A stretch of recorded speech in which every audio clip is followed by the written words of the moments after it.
À la télévision américaine, au milieu des années 2000, on pouvait voir cette publicité.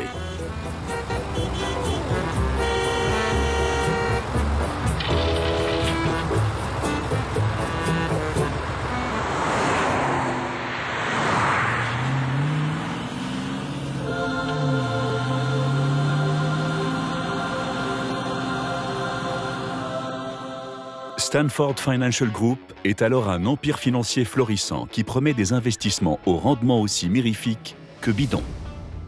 À la tête de cette vaste escroquerie, un Texan milliardaire, Allen Stanford, ici dans ses bureaux de Houston. Je suis sincèrement honoré et réellement excité de mener notre société toujours plus loin au XXe siècle. Il n'a jamais été un milliardaire. Tout le problème est là. C'était une vaste fraude. Il vivait de l'argent des autres. Il a volé plus de 5 milliards de dollars à des investisseurs afin de s'enrichir personnellement et de bâtir son empire. En 2008, la justice met fin à une fraude incroyable qui a mis sur la paille 21 000 victimes. Pendant 25 ans, l'homme était à la tête d'une pyramide de Ponzi, la même arnaque financière qu'avait utilisé le fameux Bernard Madoff. Sa personnalité est une combinaison unique d'égocentrisme, de narcissisme et de cupidité que les gens comme lui, comme Madoff et comme tous les grands escrocs possèdent. Nous avons récupéré des dizaines de vidéos inédites, des films de promotion interne à la banque Stanford qui dévoilent une vie faite de mensonges, d'opulence et de kitsch. L'héritage Stanford a débuté il y a près de 70 ans au Texas, là où mon grand-père a commencé. Sa vie, son histoire et sa banque étaient un mensonge. Allen Stanford est un criminel en col blanc qui ne s'est jamais caché, se créant publiquement l'image d'un banquier de confiance. La façon dont il s'habillait, ses pins dorés, ses apparitions aux soirées branchées à Washington, ses dons à des organisations caritatives, tout ça, c'était du cinéma.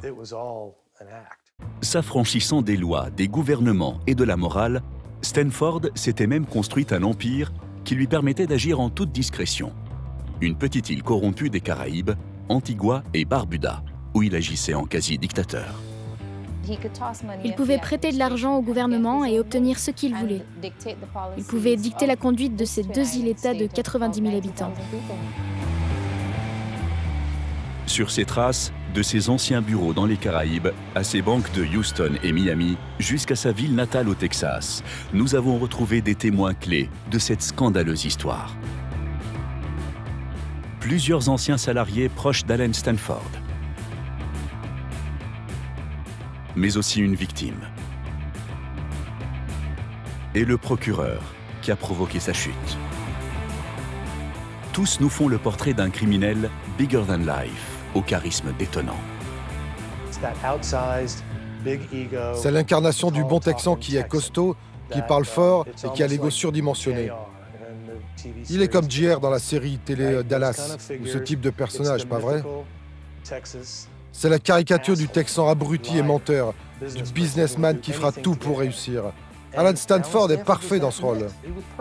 Voici le portrait de cet ogre texan, le pirate milliardaire des Caraïbes, véritable symbole de la faillite du système financier américain. Ça tourne pas là. L'histoire commence ici, dans la ville texane de Mejia, une petite communauté de 6 000 habitants où Allen Stanford naît le 24 mars 1950. Son père, James, est assureur, mais aussi le maire de la ville. Sa mère, Sammy, est femme au foyer. Si la famille Stanford fait partie des notables de la ville, rien ne laisse pourtant supposer qu'Allen, petit enfant de la campagne, connaîtra plus tard une vie d'opulence indécente. Dave Henry sera 50 ans plus tard un de ses proches collaborateurs. Pendant 10 ans, c'est lui qui assurera la promotion audiovisuelle de l'empire financier d'Allen Stanford. Fasciné par son histoire, il accumule depuis les recherches sur son ancien patron.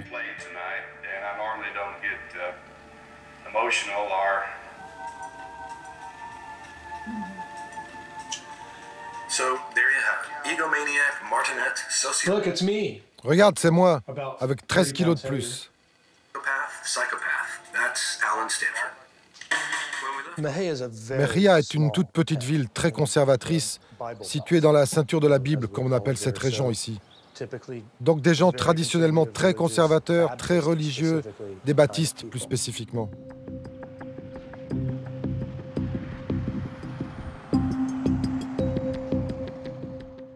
Dans cet environnement, j'ai l'impression qu'ils étaient probablement une des familles les plus riches de la ville. J'y suis allé et j'ai lu les journaux de l'époque, dont l'un des gros titres était « Alan Stanford célèbre son 4e anniversaire avec 12 amis ». Sa maman avait fait publier une annonce dans le journal, ou alors elle connaissait les journalistes.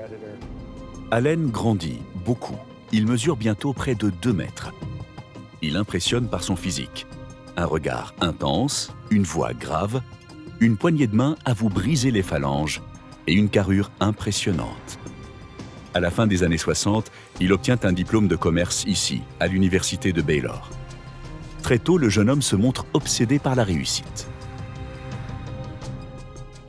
Il vous disait, je ne vais pas seulement devenir riche, je vais devenir le plus riche du monde, ou parmi les personnes les plus riches du monde. Il était poussé par ce désir de devenir milliardaire.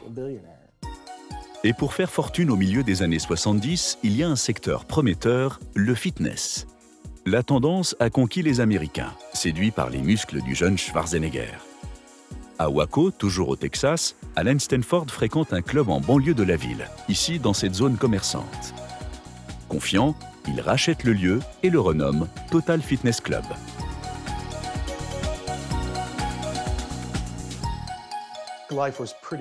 La vie était plutôt douce pour Alan Stanford, jusqu'à cette époque, je pense. Papa payait pour la fac, papa payait pour la maison, papa payait pour la première entreprise. C'était un enfant gâté de la classe moyenne. Alan Stanford parie sur une clientèle exclusivement masculine. Le succès est immédiat.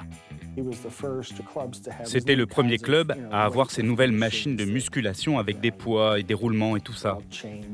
Il a été capable d'avoir ces super équipements dans son club et ça a été le secret de sa réussite. Gary Finlay a 19 ans à l'époque. Il cherche un premier emploi avant d'être embauché comme petite main chez Total Fitness Club. La première fois que je l'ai vu, j'étais en train de passer l'aspirateur dans le centre de fitness. J'ai alors entendu ce bruit assourdissant, je suis allé à la fenêtre et je l'ai vu en train de se poser en hélicoptère. Le gars entre, sa tenue est immaculée, il est beau et il a une confiance en lui qui donne l'impression qu'il peut conquérir le monde. En quelques années, Alan Stanford ouvre 7 salles de sport ultra luxueuses aux 4 coins du Texas. Les clients s'arrachent des abonnements annuels à $1000. Il savait gérer une vente depuis le moment où une personne passait la porte du club jusqu'à ce qu'elle ressorte. Il était le maître du jeu. C'était un incroyable vendeur. Le secteur à l'époque n'avait qu'un but, faire du fric. Et c'est ce qu'il faisait de mieux à l'époque, alors que personne ne le faisait. C'était de créer un système de virement bancaire pour prélever les comptes des clients. À 30 ans, Alan Robert Stanford est un homme marié. Il est père de famille et un entrepreneur audacieux. Mais en 1982, grisé par son propre succès, il voit trop grand. Il ouvre un complexe ultra luxueux dans le cœur de Houston, en pleine crise du pétrole. Face à l'effondrement de l'économie américaine, son empire du sport ne survit pas. La chute est si brutale que le jeune Gary Finlay, alors simple manager, parvient à racheter le club de Waco.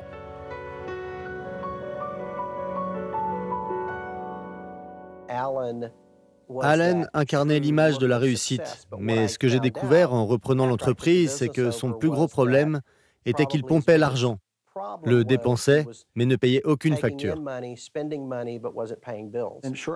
Peu de temps après, peut-être un an ou deux, lui et sa femme étaient en situation de faillite personnelle. Le roi du fitness a accumulé une dette de 13,6 millions de dollars, un échec cuisant. C'est le début d'une période opaque de sa vie. Alan Stanford se fait soudainement très discret. La dernière fois que j'ai vu Alan, il était en train de cuisiner des hamburgers, juste après qu'il ait quitté le secteur du fitness. Je l'ai vu dans un petit restaurant à burgers. Je l'ai vu derrière le comptoir en train de tourner des steaks. Le Texan va refaire surface 3 ans plus tard bien décidé à reconstruire sa fortune. En 1985, lors d'un séjour sur une île des Caraïbes, il tombe sur un expatrié européen. Au fil de la conversation, l'homme lui souffle une idée pour faire beaucoup d'argent sans trop se compliquer la vie. C'était une sorte de conseiller financier et il a expliqué à Allen Stanford le système des banques offshore dans les Caraïbes. Il lui a montré combien il était facile d'ouvrir une banque ou de faire fortune. Apparemment, Stanford a pris des notes sur un carnet. En 1986, Allen Stanford arrive sur l'île de Montserrat dans les Caraïbes. Une île où le blanchiment d'argent, l'évasion fiscale et le crime financier sont quasiment encouragés. On compte 300 banques pour 12 000 habitants. Dès son arrivée, Allen Stanford fait confiance en son imparable pouvoir de persuasion. Larry de Maria a bien connu l'homme, lui qui sera bien plus tard son chargé de communication. C'est un homme impressionnant. Je crois qu'il fait 1,95 m. Il a une grande gueule, une certaine bonhomie. Il parle fort. C'était plaisant de le rencontrer. Si vous me demandiez s'il avait le don d'embobiner les gens, je dirais oui sans hésiter. Vous n'avez pas besoin d'être un expert en marché financier pour paraître intelligent. Le jargon n'est pas compliqué du tout. Il suffit de lire la presse financière. Ce sont vos victimes qui ne connaissent pas ce jargon. Charismatique, il séduit des clients dans les Caraïbes, recrute quelques employés et pour une poignée de dollars, ouvre la Guardian International Bank. À la direction, il regroupe une bande unie autour d'un point commun, une totale incompétence dans la finance. Il y a son père, James Stanford, un ancien assureur, un avocat, un juge et même un vendeur de voitures. Paul Pelletier est le procureur qui fera tomber Allen Stanford 20 ans plus tard. Le bureau de direction était constitué d'inconnus qui étaient reliés à M. Stanford par des liens de famille, de sang ou par amitié. Son père était président émérite de la société. Il vivait toujours au Texas, à Mérida. Il ne savait rien de la compagnie. C'était juste un homme de paille. Ayant déjà démontré sa nullité en comptabilité, il fait cette fois-ci bien attention à débaucher un comptable fiable. Ce sera une vieille connaissance de la fac, James Davis. Il a contacté son vieil ami de fac, James Davis, dans le but d'asseoir la crédibilité financière et afin de remplir les registres comptables de la banque. Monsieur Davis, au départ, quand on lui a présenté l'idée, a cru que la banque agissait dans la légalité, mais il a vite compris que non. Car Allen Stanford a décidé de ne pas s'embarrasser des tracas légaux. Il met en place une vaste arnaque pour voler l'argent d'investisseurs crédules. L'arnaque, depuis le début, et ce jusqu'à la fin en 2009, était basée sur le concept qu'il investissait dans des actions et des placements sûrs pour des gens à travers le monde. En réalité, littéralement moins de 20% étaient réellement investis. L'arnaque est vieille d'un siècle. Une pyramide de Ponzi. Du nom d'un petit escroc qui sévissait à Boston dans les années 20. Une escroquerie assez simple et plutôt gonflée qui consiste à vendre à des clients des placements soi-disant sûrs et très lucratifs. En réalité, ces investissements sont totalement fictifs. Stanford ne place l'argent nulle part et empoche quasiment tout. Mais comment rembourse-t-il les clients qui veulent récupérer leur argent? Eh bien, il utilise tout simplement l'argent de nouveaux clients pour payer les anciens.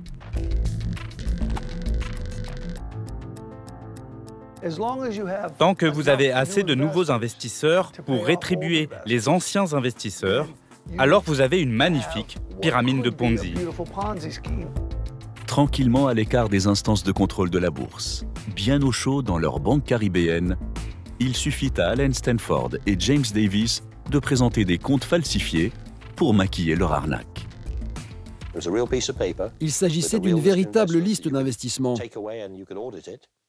Sauf qu'en réalité, ces investissements n'existaient pas. Tout était faux. C'était une liste complète de faux investissements sur lesquels ils avaient bien travaillé pour arriver au bon chiffre sur le bilan comptable. Allen Stanford s'enrichit très vite. En 1987, les comptes de sa banque affichent déjà près de 15 millions de dollars. Mais 2 ans plus tard, les autorités de l'île de Montserrat resserrent soudainement leur régulation bancaire. Vers 1989, les autorités bancaires de Montserrat ont découvert qu'Allen Stanford avait fait faillite au Texas et qu'il leur avait caché. Et ce fut une des raisons pour laquelle il a été viré de Montserrat à la fin des années 1980. Allen Stanford doit subitement trouver un nouveau terrain d'action s'il ne veut pas voir sa fausse banque s'effondrer comme une pyramide de sable. Heureusement pour lui, dans les Caraïbes, ce ne sont pas les paradis fiscaux qui manquent. Vous savez, on peut voir Antigua depuis Montserrat. Donc j'imagine bien Allen Stanford se demander « Mais que vais-je faire maintenant ?» Il a regardé en face et s'est dit « Bien sûr, il y a Antigua. » Antigua et Barbuda sont 2 îles antillaises au nord de la Guadeloupe, indépendantes depuis 1981. Une famille règne sur les 80 000 habitants, les Bird. Soupçonnée de tremper dans la vente d'armes et le trafic de cocaïne, la dynastie a transformé ce paysage idyllique en repère pour criminels en tout genre.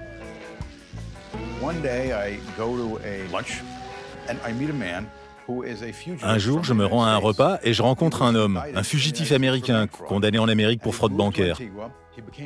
Il avait déménagé à Antigua et était devenu un citoyen d'Antigua, car à l'époque, le gouvernement ne laissait personne se faire extrader. Donc, il était venu là, il vivait très bien, il dégustait une bonne salade de fruits de mer. Le lendemain, je suis tombé sur un roi des paris en ligne qui avait séjourné en prison aux USA. Donc en 2 jours, je rencontre des hommes qui avaient de sérieux problèmes avec les autorités américaines et qui sont donc venus à Antigua. C'est une petite île, mais avec une concentration importante de criminels en col blanc.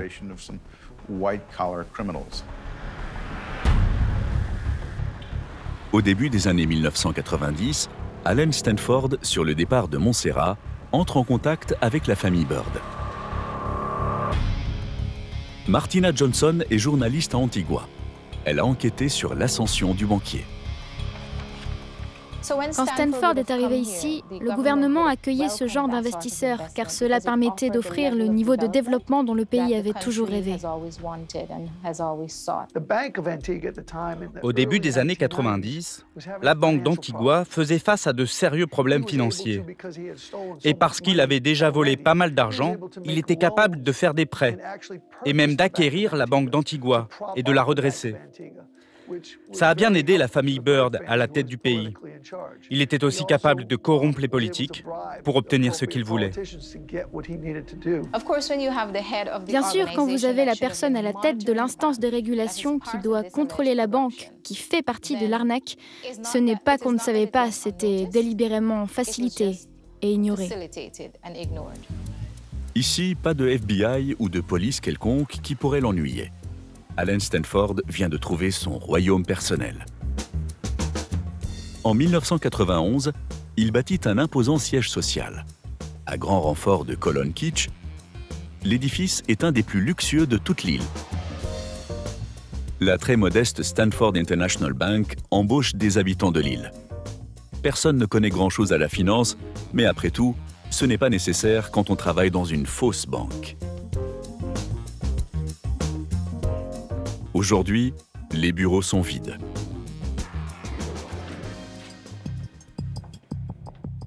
Les dossiers des clients volés s'entassent. Mais on peut encore imaginer le faste qui a régné ici pendant plus de 20 ans.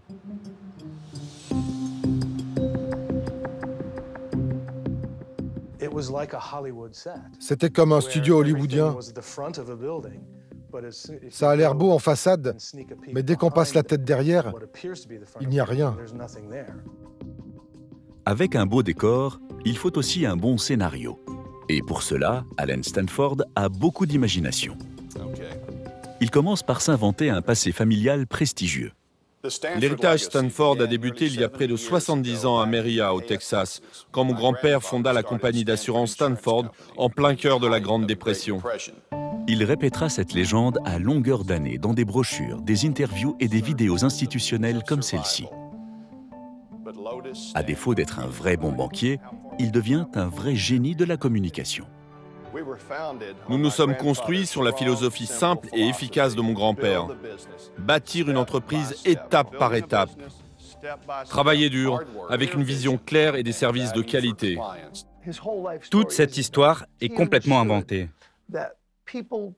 Il avait compris que personne ne croirait qu'un homme sans connaissance en finance, qui vient de Merritt, au Texas, soit capable de gérer seul une entreprise de services financiers de plusieurs milliards de dollars.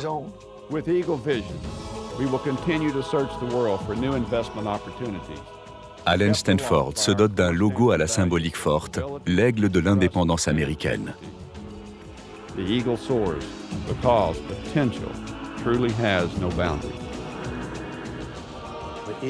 L'aigle, l'aigle, l'aigle. Il était fou des aigles. Chaque bureau avait une immense statue en marbre représentant un aigle. Un peu dans le genre de l'aigle américain, agressif, qui pourrait vous manger. Quand il a ouvert des bureaux au Panama, sa présidente est venue à l'inauguration et le cadeau, vous savez quoi? C'était un grand aigle de cristal.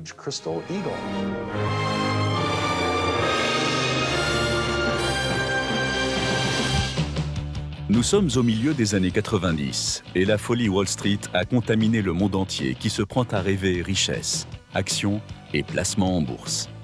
Alors Allen Stanford cible un marché en pleine expansion, la classe moyenne sud-américaine. Jaime Escalona, un conseiller dans les nouvelles technologies, habite à l'époque au Venezuela. Séduit par le marketing de Stanford, il investit toutes ses économies, 1,2 million de dollars. La banque était belle, luxueuse. Il y avait du marbre, des pièces d'art dans la banque.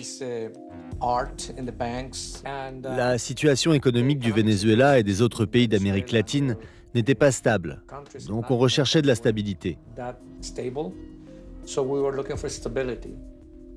Nous n'avions pas non plus de système social qui fonctionnait. On voulait quelque chose qui soit sûr pour notre futur, pour notre retraite et pour payer les études de nos enfants. Internet est encore balbutiant et les sources d'informations fiables peu nombreuses. Alors Jaime Escalona ne se méfie pas. Surtout que les banques Stanford proposent des investissements rentables et très sûrs, de l'épargne que l'on nomme certificat de dépôt ou CDs. Une chose unique avec les CDs, c'est qu'il s'agit d'investissements sur de longues périodes, ce qui aide une pyramide de Ponzi. Ça évite d'avoir beaucoup de gens qui retirent leur argent en même temps, car les gens attendent la maturation de leur placement. Les conseillers financiers nous ont présenté des documents très convaincants. Des brochures, des lettres de garantie stipulant que nos investissements seraient sûrs. Et les investissements n'étaient pas beaucoup plus lucratifs qu'ailleurs. Les retours sur investissement étaient juste 1 ou 2% plus élevés que ceux proposés par les autres banques. Ils n'étaient pas délirants. Donc ça avait l'air raisonnable. On avait confiance. Comme Jaime, des familles entières investissent entre 10 000 et 1 million de dollars, avec une confiance aveugle. Ces sommes colossales terminent presque intégralement dans les poches d'Allen Stanford. L'escroc augmente sa communication. Il dépense de plus en plus dans toutes sortes de vidéos institutionnelles, et même pour ses spots publicitaires, diffusés sur de grandes chaînes comme CNN.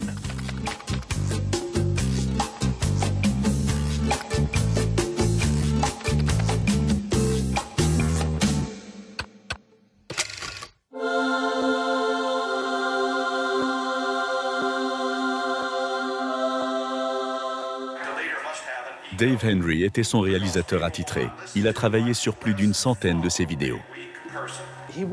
Il travaillait son image, pas les chiffres. Quand je le voyais travailler, c'était sur des scripts, sur des brochures, sur la prochaine vidéo ou encore sur ce qu'il dirait à CNN à la prochaine interview. Ok, c'est parti. Nous réinventons notre stratégie marketing. En fait, on se réinvente. Il mentait. Et c'est plus facile de dire un mensonge une fois et de l'enregistrer que de devoir le répéter sans cesse en face des gens. Allen Stanford pousse tout le monde à se prêter au jeu de la caméra. Les vendeurs se mettent en scène avec beaucoup de naturel.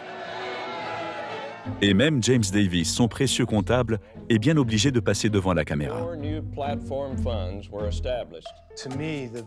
Pour moi, ce qu'il y a de plus intéressant quand je retourne dans mes archives, c'est d'analyser les deux personnages que sont Allen Stanford et James Davis. On ne perce jamais l'humeur d'Allen Stanford.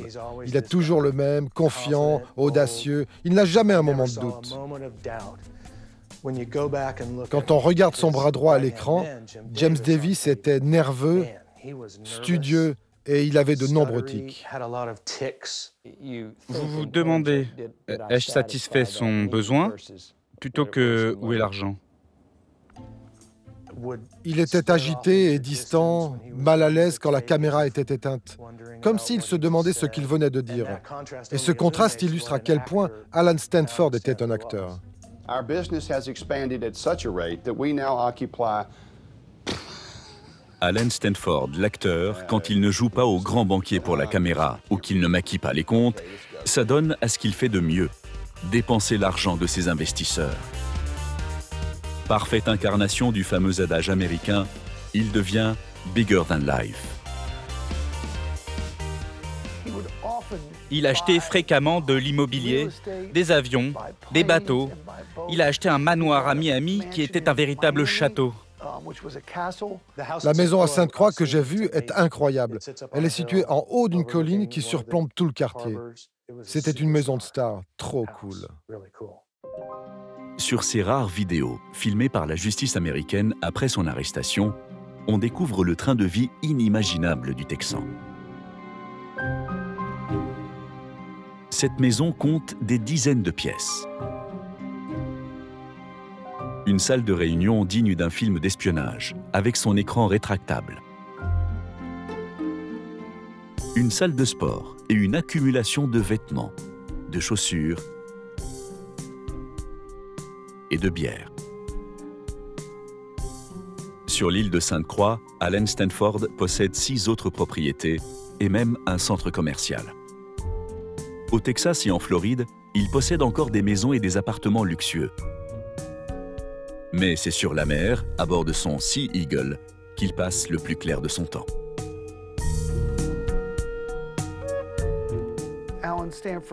Allen Stanford avait un magnifique yacht, mais il en voulait un plus grand de 3 mètres. Alors au lieu d'acheter un bateau plus grand, il a fait agrandir son bateau de 3 ou 4 mètres, ce qui lui a coûté près de 100 millions de dollars. Il a acheté 7 avions. Il a acheté tous les jouets qu'il voulait à l'époque. Il avait toute une équipe de pilotes, de domestiques autour de lui qu'il payait. Donc il avait un très très bon train de vie. Au tournant des années 2000, Allen Stanford est un criminel immensément riche, qui n'a jamais été inquiété par les autorités américaines.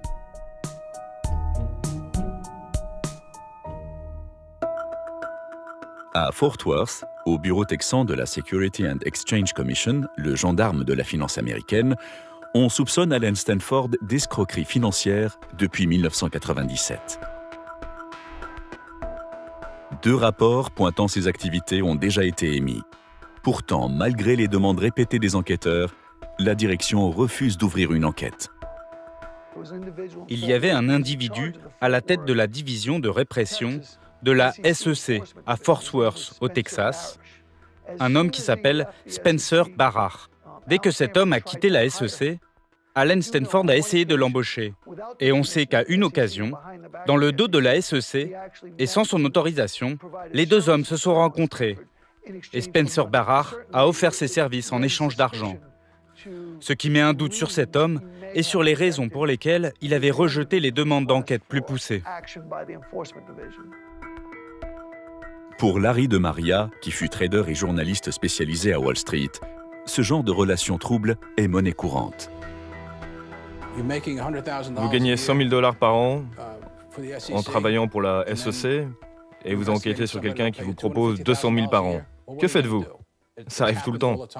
Ce laxisme va permettre à l'escroquerie de prendre une ampleur phénoménale. Entre 2000 et 2001, Stanford International Bank annonce une progression record de 44% et pour la première fois de son histoire, un chiffre d'affaires qui dépasse le milliard de dollars. C'était à l'époque une compagnie de plusieurs milliards de dollars qui était dans tous les journaux à New York et qui faisait des incursions non seulement sur le marché caribéen, mais à New York, Londres, Zurich et partout dans le monde. La fortune semble ne plus être la seule aspiration de l'ogre texan. Dans ses vidéos, il dévoile de plus en plus un ego hypertrophié. J'ai accompli quelque chose que peu de gens réalisent dans leur vie entière. Gagner de l'argent, ce n'est plus ce qui me motive. Faire ce que j'aime. Réaliser un changement, c'est dont je suis heureux. La personnalité d'Alan Stanford devient peu à peu insondable. Est-il un mythomane hors pair ou un véritable schizophrène? Il croyait des choses à propos de lui-même qui étaient fausses. Peut-être croyait-il réellement qu'il était descendant des fondateurs de l'université Stanford. Peut-être croyait-il qu'il était un génie richissime. Peut-être croyait-il qu'il était aristocrate. Je pense qu'il a cru à son propre mythe. C'était du cinéma, mais il a fini par croire à son propre cinéma. Sur l'île d'Antigua, Stanford, pétri de sa propre importance, s'est fabriqué un petit royaume à sa gloire. À peine sorti de l'aéroport, tout lui appartient, à commencer par la compagnie aérienne. En remontant l'avenue, on découvre sa banque, puis le Sticky Wicket, une cafétéria, plusieurs institutions financières, un restaurant gastronomique et même un observatoire pour admirer son domaine. Il avait tellement d'entreprises. Il était le second employeur d'Antigua, après le gouvernement. Il avait 900 employés. Aucune de ces entreprises n'a rapporté d'argent. Elles en perdaient toutes. La compagnie aérienne a coûté aux investisseurs 300 millions de dollars avant qu'ils ne la fassent couler. Propriétaire foncier, il veut aussi posséder les consciences. Il crée son propre outil de propagande, le Antigua Sun. Toutes les semaines sont publiés des articles flagorneurs à la gloire de Stanford, d'Antigua et du gouvernement. Dans ces numéros, parus en 2006, des dizaines de pages sont consacrées à un événement. Alan Stanford vient d'être anobli par le gouvernement d'Antigua. Son anoblissement, beaucoup d'Antiguais, je ne veux pas dire tous, mais beaucoup étaient contre. Recevoir notre plus haute récompense nationale résonnait comme une claque dans la figure des résidents qui pensaient qu'il était trop présomptueux, qu'il jetait son argent par les fenêtres sans penser vraiment aux gens qui vivaient ici. Quand il a été anobli, il faisait référence à lui-même comme Sir Alan Stanford et demandait aux autres de l'appeler ainsi. Comment vous appelez quelqu'un qui pense grand, mais qui ne l'est pas? Des gens qui se voient plus haut qu'ils ne sont. Des égocentriques. C'est comme ça qu'on dit. En privé, Stanford se comporte encore et toujours comme un seigneur moyenâgeux. Un puissant souverain à qui personne ne résiste. C'était un tombeur de femmes. Un jour, j'étais dans une fête dans son hélicoptère et on discutait tous ensemble et quelqu'un lui dit « Oh, vous avez l'air fatigué aujourd'hui, Allen. Enfin, monsieur Stanford. » Et il répond « Oh, j'ai la gueule de bois. J'étais à Puerto Vallarta la nuit dernière, je chassais de la chatte. » C'était ce genre de type. C'était lui le chef. Capable de dire naturellement qu'il était en train de courir les jupons.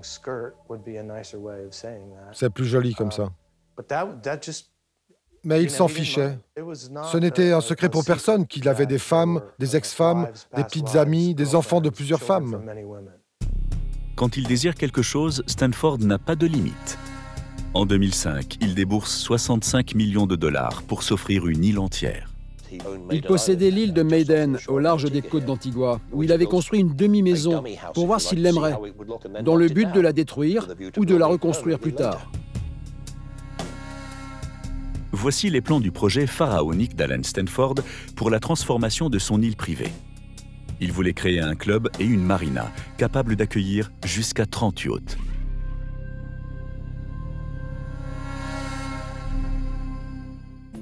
Sur Antigua, l'impression de richesse dégoulinante et ostentatoire que dégage Alan Stanford contraste fortement avec les petites maisons en bois recouvertes de tôles ondulées et l'ambiance reggae rasta de l'île caribéenne. Certaines personnes pensaient que c'était un investisseur qui s'intéressait au développement du pays. Et il avait des supports de la part de ce groupe. Mais il y avait un autre groupe qui pensait qu'il était juste là pour s'accaparer nos terres, les propriétés prestigieuses. Cet homme riche, qui est blanc, est venu pour manipuler cette petite île. Et nos dirigeants acceptent de faire ce qu'il veut en échange de son argent. Le journal local Outlet se demande même qui du gouvernement ou d'Alan Stanford dirige le pays. Pour beaucoup, pas de doute, l'île est passée d'une colonie anglaise à une colonie Stanford. Alan Stanford était un individu important à Antigua. Et quand je dis important, il était puissant. C'était un dictateur. Les habitants ont protesté contre Stanford pendant longtemps. Stanford a donné du pain aux Antiguais. Il va maintenant leur apporter des jeux pour s'assurer de leur silence. Son plus gros coup, financer le sport roi dans les Caraïbes, le cricket. When Alan Stanford does something, he doesn't do it by halves. He does it to its best. En face de sa banque, il fait ériger un stade magnifique avec écran géant, le Stanford Cricket Field. En 2005, il rassemble les meilleurs joueurs des Caraïbes dans une même équipe, les Superstars. Il crée un tournoi professionnel à son nom où s'opposent les Caraïbes aux grandes nations du cricket comme l'Angleterre.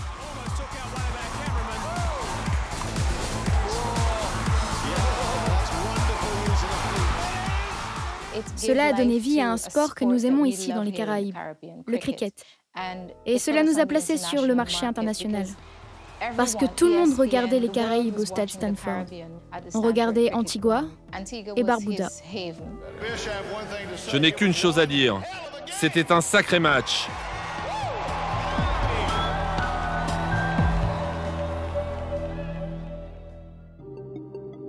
Hors des réalités, Alan Stanford se met à narguer Wall Street au mi-temps des années 2000. Il cherche à débaucher les employés des banques historiques comme Merrill Lynch ou Lehman Brothers. Tous ces traders arrivent avec leurs clients, d'éventuelles futures victimes.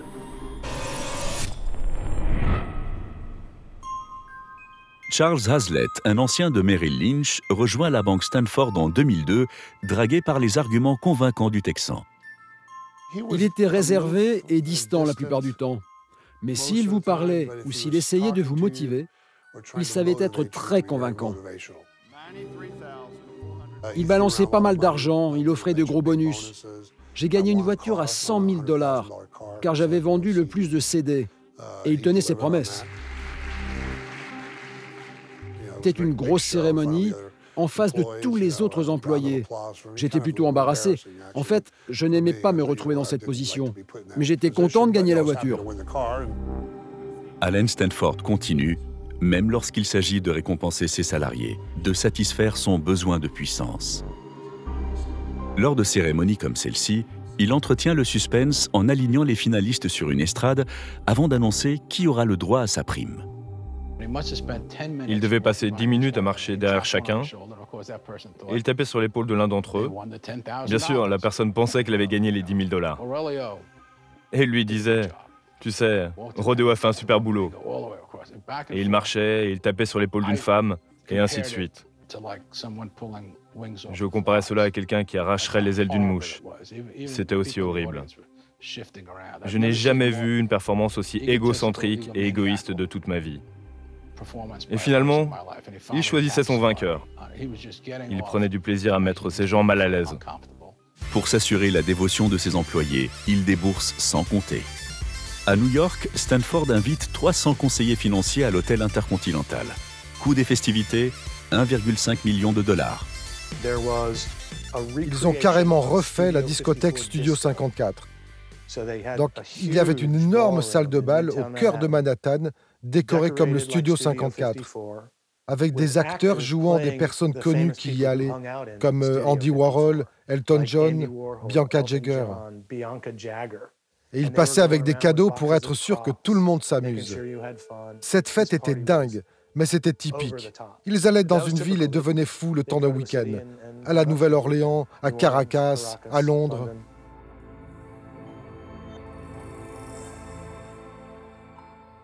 Au bureau, tout le monde savait, ou du moins se posait les mêmes questions. Mais personne ne disait rien, car on gagnait de l'argent, et ça vous fait regarder ailleurs. Nos revenus annuels étaient probablement 2 fois plus élevés que la moyenne, alors vous savez. En 2008, Allen Stanford est le 205e Américain le plus riche selon le classement du magazine Forbes.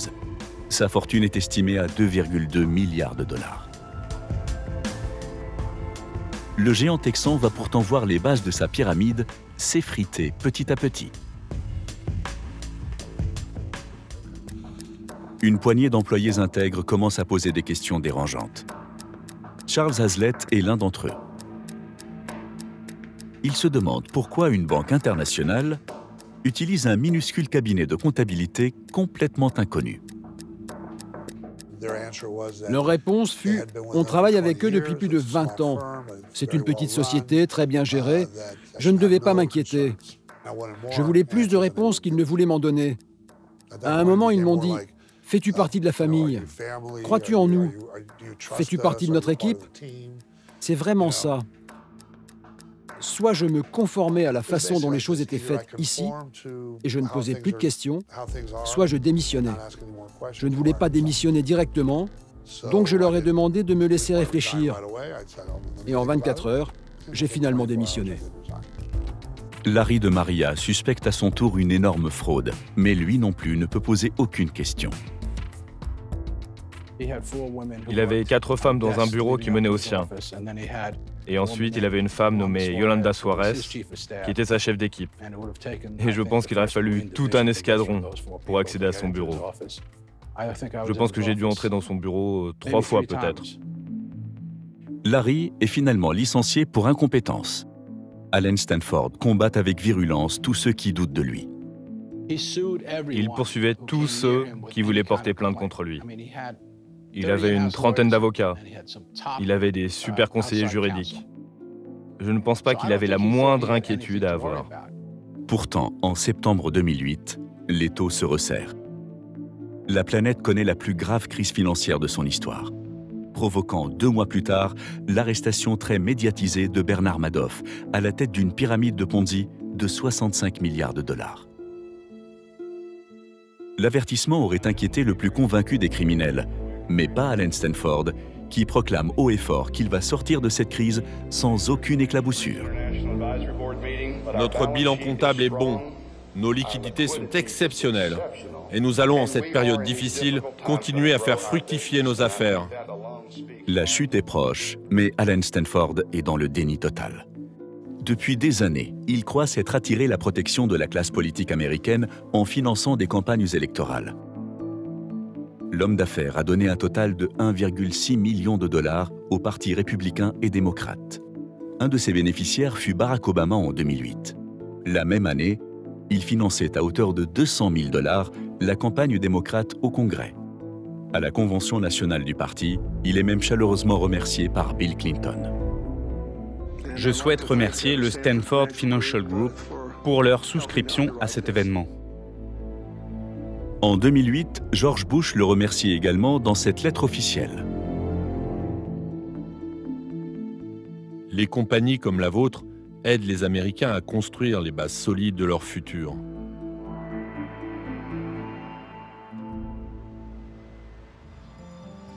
Malgré ces relations, l'escroc ne peut plus tenir très longtemps.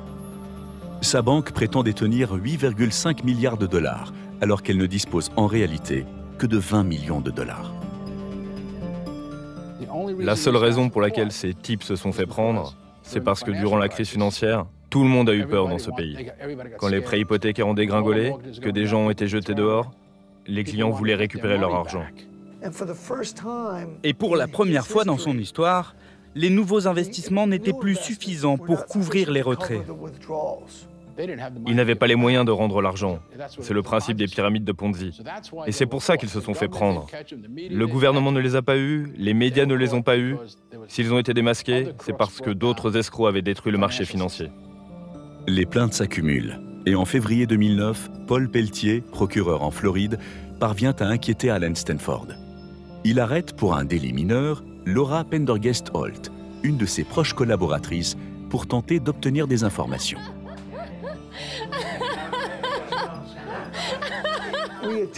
Nous avons tenté d'interroger Laura Pendergast-Holt directement après son arrestation. Mais ce ne fut pas un succès, car elle avait très vite fait appel à un avocat. Notre rencontre a pris fin avant que nous soyons capables de l'interroger sur les avoirs, ou plutôt sur le manque d'avoirs de la Stanford International Bank. Mais cette toute première arrestation va faire tomber comme un château de cartes l'empire de l'escroc. Cet événement nous a permis d'obtenir le reste des preuves pour démontrer que l'entreprise était une vaste pyramide de Ponzi. James Davis a vu cette arrestation et il a rapidement compris qu'il serait le prochain. Et il ne voulait pas être arrêté ainsi. Donc il a très vite admis que Stanford International Bank était une pyramide de Ponzi depuis le premier jour, qu'ils avaient menti aux investisseurs avec des faux registres comptables, de faux rapports, qu'ils avaient manipulé les investissements depuis très longtemps, approximativement 25 ans. Allen Stanford est arrêté le 17 février 2009 en Virginie, réfugié chez une de ses petites amies. Il est immédiatement envoyé en prison. Mais l'homme ne semble pas réaliser ce qui lui arrive et il crie son innocence. Il est allé dire plusieurs fois à la télévision que tout cela n'était qu'une erreur, un gros malentendu, que les investissements étaient réels, que les avoirs étaient réels, qu'il y avait bien 5 milliards de dollars, que tout cela était une grande arnaque orchestrée par la SEC pour le ruiner. À l'époque, Aram Roston obtient une interview avec Allen Stanford qui feint la surprise. Il jouait l'homme blessé. Il essayait de se comporter comme si tout son monde n'était pas en train de s'écrouler. Il essayait de se faire passer pour quelqu'un qui méritait de la pitié. Il m'a imploré à un moment. Je me rappelle, il m'a dit « Pensez, imaginez, avez-vous déjà perdu quelqu'un que vous aimiez? Est-ce que quelqu'un de vos proches est déjà mort? Parce que c'est ce que je ressens en ce moment. » Parce qu'il comparait cela à la perte de sa société et de tout ce qu'il possédait. Tous ses comptes sont gelés et le 17 février 2009, la SEC ferme toutes les banques Stanford et investit les locaux de Houston.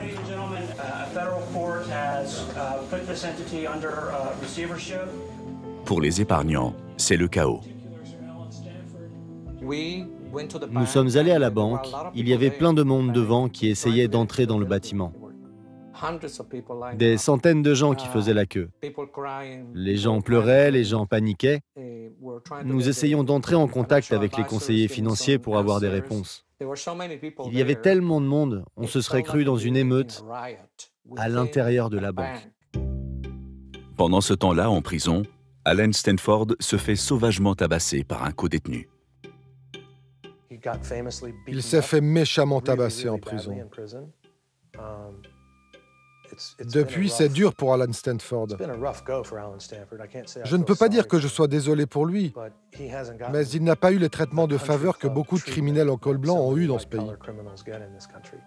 Il vit la dure réalité de la prison. Son procès s'ouvre en 2012 à Houston. Pendant 7 semaines, l'argumentation d'Allen Stanford est très vague face aux preuves accablantes.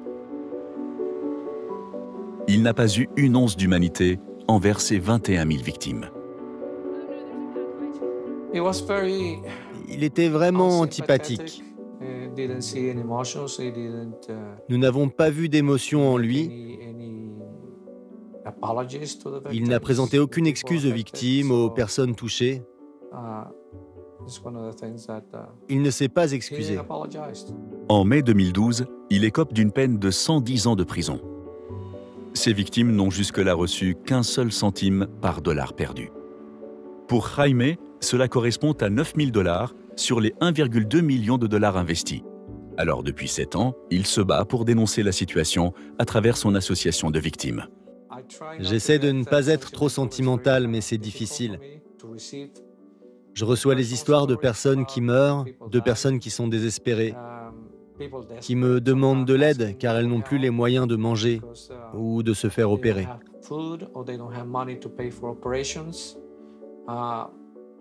C'est horrible.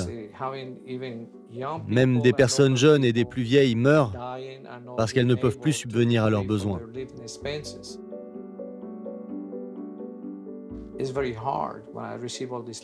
C'est vraiment dur de recevoir toutes ces lettres qui me disent « Mon mari est décédé d'une crise cardiaque. Il n'a pas supporté de tout perdre après 50 ans de dur labeur. »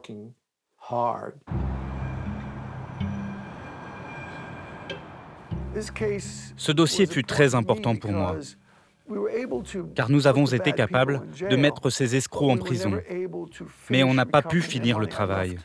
J'ai quitté le gouvernement en 2011 et je n'ai pas été capable de finir ma mission et de rembourser les victimes. Vous savez, cela continue de me hanter aujourd'hui. Allen Stanford a aujourd'hui 66 ans et finira ses jours dans une prison de Floride. Son histoire est peu médiatisée. Pourtant, c'est la deuxième plus grosse pyramide de Ponzi de l'histoire. Cette histoire n'est pas assez racontée. Elle n'attire pas assez l'attention car elle a eu lieu dans l'ombre de Bernie Madoff. Mais c'est une véritable tragédie américaine, vous savez. Il y a tellement de victimes, tellement de gens qui ont été affectés. Et le gouvernement américain a fait un très mauvais travail de surveillance. Pour moi, tout le système si sophistiqué de Wall Street et le modèle américain de finance et de régulation bancaire ont conspiré pour que cela arrive. Je pense que l'histoire d'Allen Stanford est l'histoire d'un total échec de la part du système financier américain. Les gens sont toujours attirés par de meilleurs rendements. Donc quand quelqu'un brandit cette carotte, ici ce fut Allen Stanford, les gens y croient. Je pense que c'est une combinaison de ces différentes choses. Il y a toujours eu des pyramides de Ponzi, et il y en aura toujours, tant qu'il y aura des gens intelligents, charmants et organisés, des gens qui sauront comment s'y prendre en fait. Fidèle à lui-même, Allen Stanford tente encore d'écrire son propre mythe. Il a rédigé seul une demande en révision du procès de 300 pages. Puis il a publié un livre, écrit par un codétenu. Sa thèse, celle d'un innocent brisé, jeté en prison.